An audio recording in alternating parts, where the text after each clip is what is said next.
por que a gente não usa? O que tem por detrás de tanto preconceito e falta de conhecimento que a classe médica, uma parte da classe médica ainda insiste em falar mal de um medicamento legítimo? Eu acho que são vários fatores, né?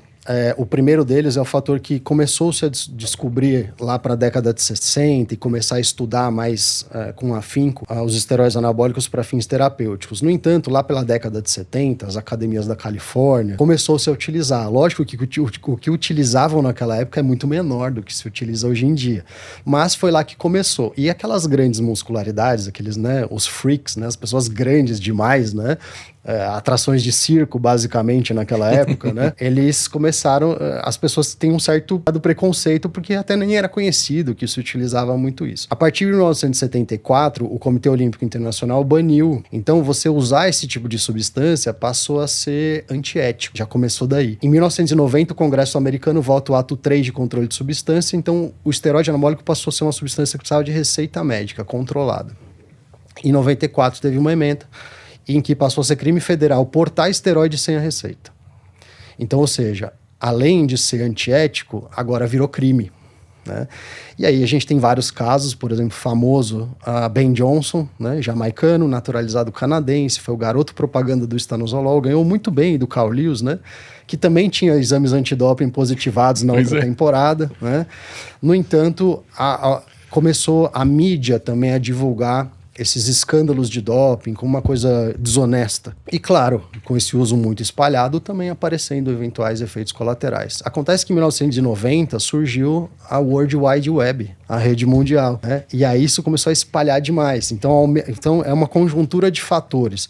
Criminalizar, por conta do porte, ser antiético, a rede mundial divulgando isso para todo mundo, as empresas não querendo seus nomes ligados a escândalos de doping, com seus medicamentos, pararam de fabricar, porque o mercado terapêutico já não era tão grande assim, então diminuíram ainda mais a sua produção, ao mesmo tempo que surgiu o mercado paralelo, né, de fabricação de esteroide, que acabou explodindo. E com a rede mundial, a distribuição ficou muito mais fácil, né? Então, o aumentar do uso acabou aparecendo, obviamente, mais efeitos colaterais.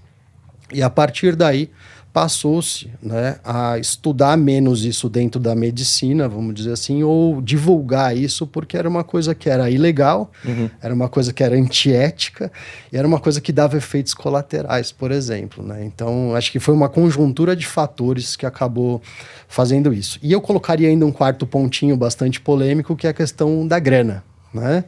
A gente sabe que hoje, né, it's all about the money, né? Verdade. Você pegar uma Decadurabolin, é um medicamento que custa 15, 20 reais, né? É um medicamento extremamente barato. A testosterona, os esteroides anabólicos são medicamentos muito baratos. E para algumas funções, alguns objetivos, surgiram outros fármacos muito mais caros, com muito mais pressão, vamos dizer assim, de vendas da indústria do que um medicamento que era muito mais barato, né? E os medicamentos label que a gente tinha aqui eram ainda mais baratos, né? Sim. Mas alguma falta no mercado, eu não sei exatamente o que aconteceu. Se você souber, você pode explicar. Que de repente some alguns medicamentos e aí na hora que volta eu vejo que o preço sobe absurdamente, né? Você sabe o que aconteceu? Já aconteceram várias coisas, desde recolhimento para adequação do parque de produção, desde recolhimento por conta de efeitos colaterais, desde mudança, né, de laboratório, então da Schering-Plough, por exemplo, para a Apsen, mudança, né, de algumas coisas estruturais mesmo sobre isso, e uma questão de oferta e demanda também. Né?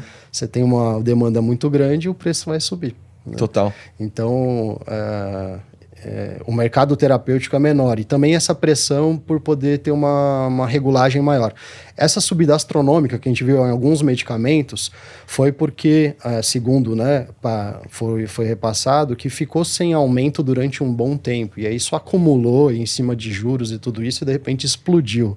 Né? Não foi, teve uma justificativa para isso e não foi a esmo, né? Não, vamos aumentar pura e simplesmente porque estão pedindo por aí.